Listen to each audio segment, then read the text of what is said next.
Good morning, everyone. Today's welcome to online classes, class 7 A and B, Hindi grammar, chapter 21, मुहावरे। तो आज मैं आप लोगों को मुहावरे के बारे में कुछ बुक से बताने जा रहा हूँ।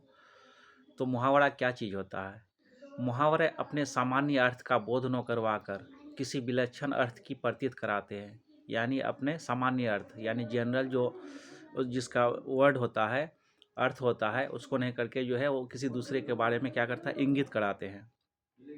जैसे उपर्युक्त अनुच्छेद में रंगीन छपे वाक्यांश अपना मूल अर्थ नहीं दे रहे हैं। जैसे टिल्लू दुम दबाकर भाग रहा था। पुलिस से बचना टेढ़ी खीर है। डर के कारण टिल्लू के चेहरे पर हवाइयाँ उड़ रही थी। कलेजा मुंह को आ रहा था। पुलिस ने उसे पकड़ने के लिए एड़ी चोटी का जोर लगा रखा था।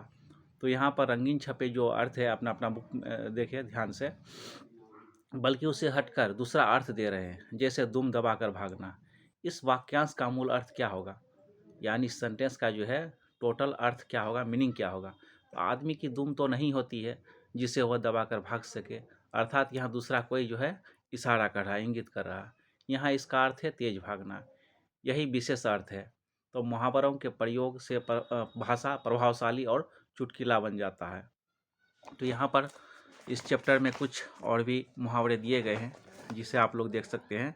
पेज नंबर 85, पेज नंबर 85 को देखें सभी बच्चे। क्या लिखा है? पशु पक्षियों से संबंधित मुहावरे। गीदड़ भभकी देना, यानी उसका जो है अर्थ प्रकट करना है। गीदड़ भभकी देना का मतलब होता है झूठी धमकी देना। गधे के सींग होना, कमज़ोर का रोब दिखाना। इस तरह से जितने सारे इसमें लिखे हुए हैं, आप लोग एक बार जो है ज़रूर इसे पढ़ लीजिएगा। नंबर 5 में देखिए रंगा सियार होना, बार बार रूप बदलना। नंबर 6 में कागज़ का शेर होना, यानी दिखावटी बहादुर होना। घोड़े बेचकर सोना, निश्चिंत होकर सोना, यानी जिसका कोई भी चिंता न हो। इसके बाद नीचे में आ जाए फिर संख्या से संबंधित मुहावरे और उनके अर्थ। 1 2 3 होना, भाग जाना। छठी नंबर 5 में देखिए छठी का दूध याद आना, भारी कठिनाई में आ जाना। 9 2 11 होना, बचकर भाग जाना। इस तरह से इससे जो है आप लोग एक बार बढ़िया से इसको पढ़ लीजिएगा और याद कर लीजिएगा, क्योंकि एग्ज़ाम के तौर पर जो है ये बहुत ही इंपॉर्टेंट है और मुहावरे रहते हैं फाइनल एग्ज़ाम में।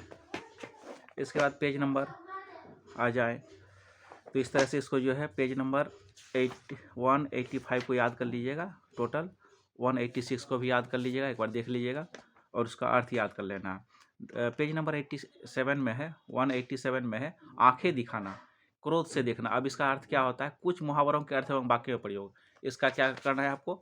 अर्थ लिख करके जो है वाक्य बनाना है, सेंटेंस बनाना है। तो जैसे लिखा है आंखें दिखाना, क्रोध से देखना, उसका अर्थ प्रकट हो गया। अब उससे सेंटेंस आपको बनाना है।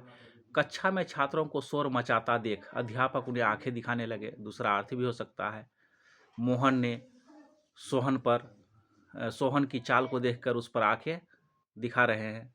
आग बबूला होना, नंबर दूसरा गुस्से से भर जाना, उसका अर्थ प्रकट हुआ। अब उससे सेंटेंस बनाना है। परीक्षा परिणाम में मेरे अनुत्तीर्ण होने पर, यानी फेल होने पर पिताजी ने क्या हो गया? आग बबूला हो गए।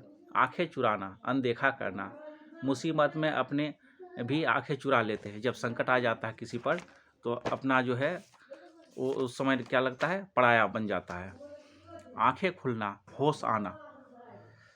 दौर में जब कछुए की जीत की घोषणा की गई तब खरगोश की आंखें खुल गई। तो इसी तरह से आप इसमें टिक लगा लीजिए जो आपको एग्जाम में काम आ सकता है। आकाश पाताल एक करना, नंबर 7 में लगाइए। बहुत परिश्रम करना, इससे आपका सेंटेंस बनाना है।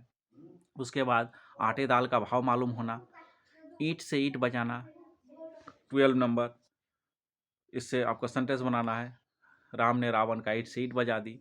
ईद का चांद होना, 13 नंबर देखेंगे। नंबर 15 में उल्टी गंगा बहाना, विपरीत काम करना, विपरीत का मतलब उल्टा काम करना।